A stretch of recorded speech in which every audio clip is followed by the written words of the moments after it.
the Penn State Predator.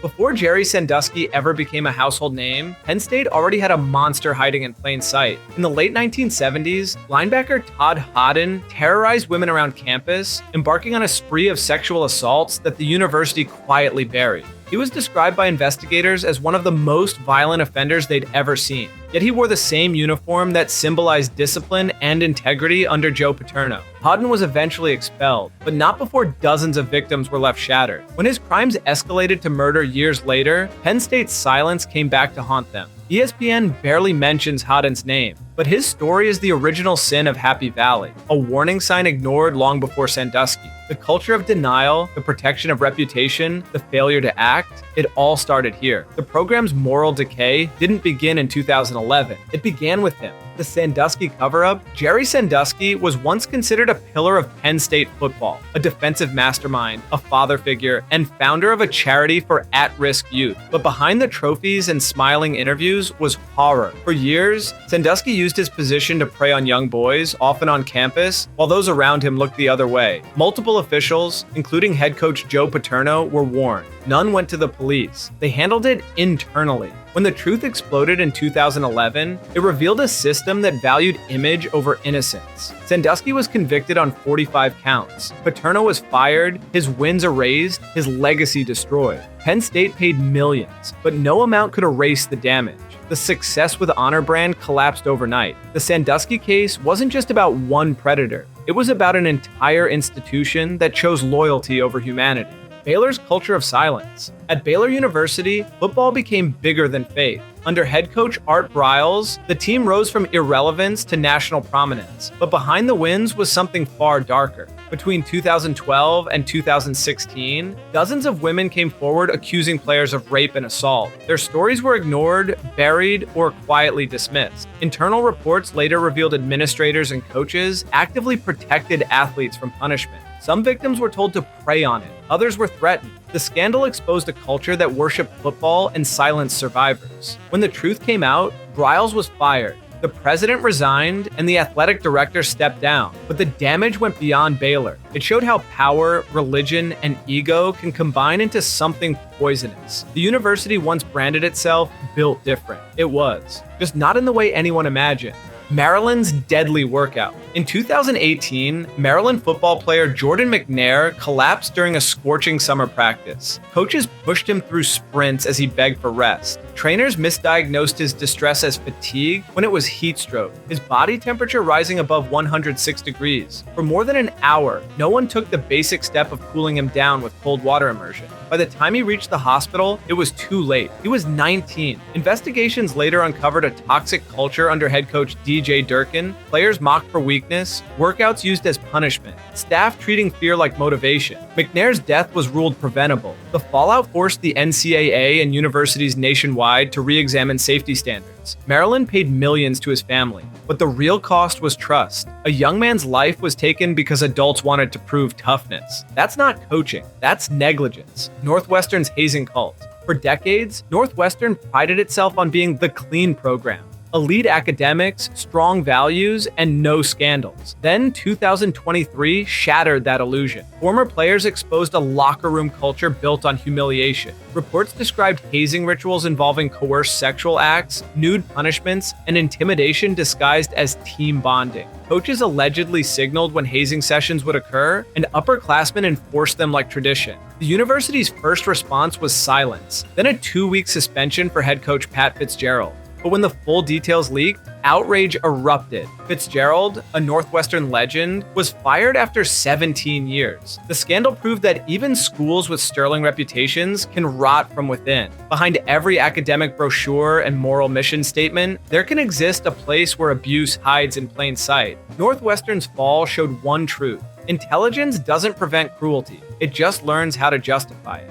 The Notre Dame Tower death.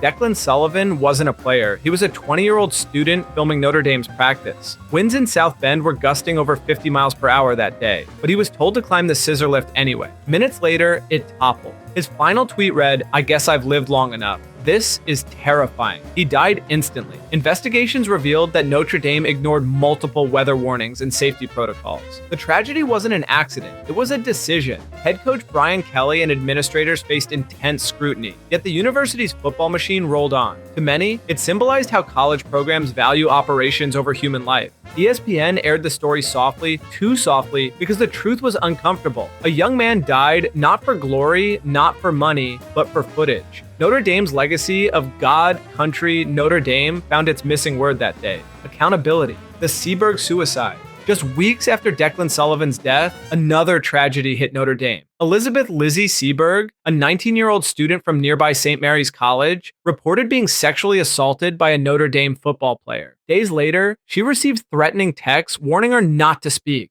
10 days after that, she took her own life. Campus police didn't even interview the accused until after she was dead. No charges were ever filed. Her parents said they were misled, ignored, and shut out. To them, and to many others, Notre Dame chose protection over justice. The player went on with his life. Lizzie didn't. ESPN and major outlets skirted the story, unwilling to pierce the university's golden image. But behind the Fighting Irish brand was a fight that never happened, a chance to protect a victim instead of a reputation. That silence still echoes through South Bend. Miami's booster from hell. Nevin Shapiro wasn't a coach, player, or athletic director. He was a con artist with a checkbook, a Ponzi schemer who used stolen millions to fund one of college football's most corrupt eras. From 2002 to 2010, he turned Miami football into his personal playground, handing players cash, jewelry, yachts, prostitutes, and VIP nights in South Beach clubs. Photos showed him arm in arm with stars like Willis McGahee and Devin Hester. When his empire collapsed, Shapiro started talking from prison.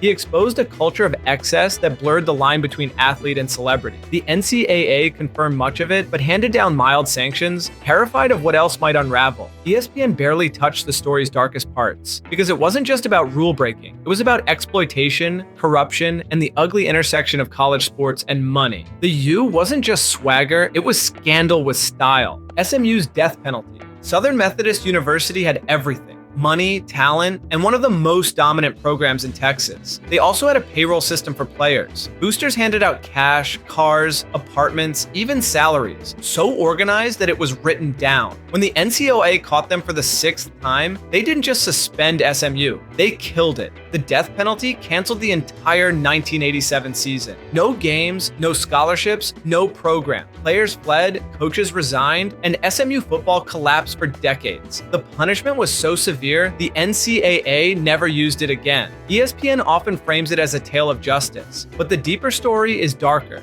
SMU wasn't the only one paying players. They were just the one caught. The message wasn't morality, it was power. The NCAA proved it could destroy anyone, then quietly went back to pretending amateurism was real. The forgotten Marshall flight. On a cold November night in 1970, Marshall University's football team boarded a plane home from East Carolina. It never made it. The chartered jet clipped trees short of the runway in Huntington, West Virginia, and exploded into a hillside. 75 people died. Players, coaches, staff, boosters, and crew. An entire team erased in seconds. The town went silent. Funerals filled every church. For a moment, the school debated shutting down football forever, but the community chose to rebuild, fielding a team the next season made up of walk-ons and freshmen. ESPN's retelling focused on resilience, but the horror runs deeper. Families lost sons, brothers, and fathers for a game that would never be played. Marshall's story became legend.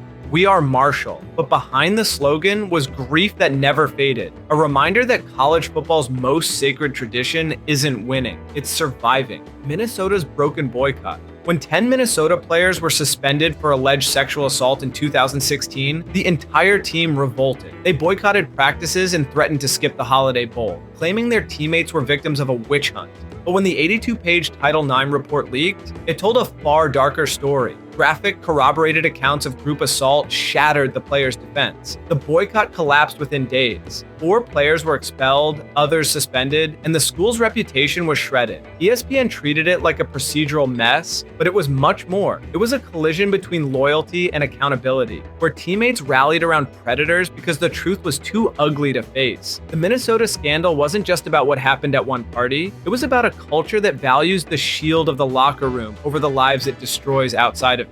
The Northern Colorado stabbing. At tiny northern Colorado, a backup punter named Mitch Kozad wanted the starting job so badly, he decided to stab his competition. One night, as starter Rafael Mendoza walked to his car, Kozad ambushed him in the dark and plunged a knife into his kicking leg, the very leg that kept him on the bench. Mendoza survived, but the wound ended his season. The motive was instantly clear: sabotage. The punter who stabbed his rival became a national headline, a true crime story born on a practice field. ESPN covered it as a bizarre footnote, but it revealed something deeper about the madness college football breeds. Even in obscurity, pressure drives obsession. Kozad was sentenced to prison, his career over before it began. A man literally tried to climb the depth chart with a knife, and it worked only in making history's strangest roster move: Army's honor code collapse. In 1951, America's most disciplined institution fell apart from the inside. West Point's sacred honor code, a cadet will not lie, cheat, or steal, was shattered when 90 cadets, including 37 football players, were caught in an exam cheating ring. They'd stolen test answers, shared them among teammates, and justified it all in the name of winning. When the truth came out, the entire roster was expelled, leaving the Army football program in ruins. A team that had once been a national powerhouse became a symbol of shame. Congress debated whether football had corrupted the academy itself. ESPN rarely revisits it, maybe because it challenges the myth that discipline and morality are built into military culture. West Point rebuilt in time, but its integrity didn't. The scandal proved that even the most honorable institutions can crumble when winning becomes the only code that matters. Woody Hayes' sideline punch. Woody Hayes was Ohio State football, 5 national titles, decades of dominance, and a temper as famous as his playbook. Then came the 1978 Gator Bowl. With minutes left, Clemson intercepted a Buckeye pass, and the defender was tackled near the sideline right in front of Hayes. Overcome with rage, the legendary coach grabbed the player by the jersey and punched him in the throat. Millions watched it live. The next day, he was fired. After 28 years, his career ended in disgrace. ESPN paints it as a tragic loss of control, but to many, it exposed the rot beneath football's hero worship. The idea that success excuses everything until it doesn't. Hayes' fall was the moment the sport saw its gods bleed. For all his trophies and power, one swing ended it all, one punch killed a dynasty, football's deadliest season. In 1905, college football nearly died. 19 players were killed that season, most crushed or maimed in mass scrums known as the flying wedge. Helmets were optional. Safety was non-existent. Papers called it the death harvest. Public outrage reached the White House, where Theodore Roosevelt summoned coaches and demanded reform or extinction. Out of that blood-soaked season came change: the forward pass, the neutral line, and the birth of modern football. But ESPN never touches the raw truth. The sport's foundation was built on broken bones and coffins. It didn't evolve naturally. It reformed to stop killing teenagers. Every kickoff, every touchdown, every cheering crowd today exists because 1905 forced football to confront its own brutality. The sport was reborn from violence, and we still cheer the ghost of that season every Saturday.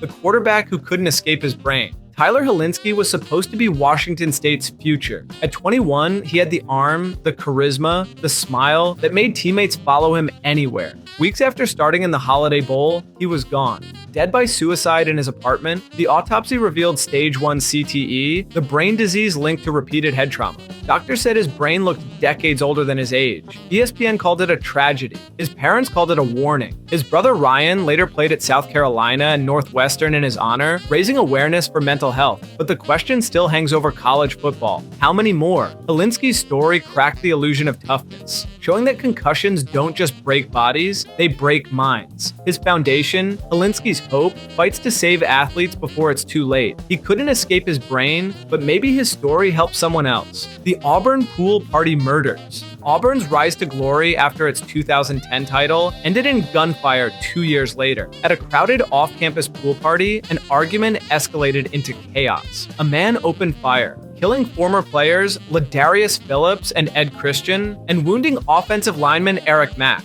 Witnesses said it started over a woman, but what followed was carnage. The gunman fled, sparking a manhunt before his arrest. The murders rocked a community still celebrating its national championship. Thousands gathered for candlelight vigils as the school tried to process the unthinkable. 2 young lives gone in an instant. ESPN framed it as senseless tragedy, but locals remember the deeper pain. How quickly fame and glory fade into mourning. College football builds idols overnight, then buries them just as fast. Auburn's party became became a crime scene, and its celebration turned into heartbreak. The UVA Bus Shooting. The University of Virginia's 2022 season ended not on the field, but in blood. A former player boarded a bus returning from a class trip and opened fire on his own classmates. 3 UVA football players, Lavelle Davis Jr., Devin Chandler, and Deshaun Perry, were killed. 2 others were wounded. The shooter fled, triggering a 12-hour lockdown that left the campus paralyzed with fear. When police caught him, the question wasn't just why, it was how. Reports showed prior warnings, behavioral flags, and missed chances to intervene. The team canceled its season. Vigils replaced practices. The tragedy forced every program in America to confront what's been ignored for too long. Football can't protect players from the world outside the locker room. ESPN showed the candles and tears, but skipped the accountability. Because the darkest stories aren't about games. They're about everything that happens when they end. If you like this video, you're going to love this next one, so give it a watch.